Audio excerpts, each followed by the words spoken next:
Hello everyone and welcome to another easy way video where I'm going to teach you how to see how many hours you have played a game on Roblox. Well, this is very simple, so you have to go to the Google Play web store and here you have to find RowPro. This extension RowPro, you have to find it.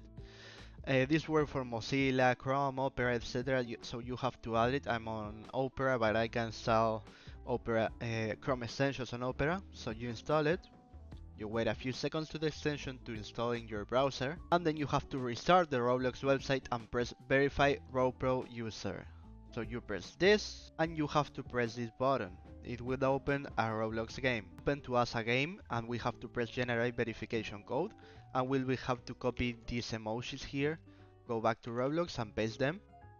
So the verification was successfully, so wait a few seconds again, and once here you can see here your most played.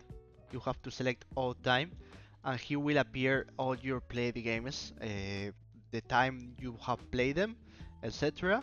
Well, in my case I didn't play anything in like 2 years, so I'm not be able to see this, but you will. So see you next time. Subscribe, like, comment, share, and press the button on the bell, and see you next time. Easy way.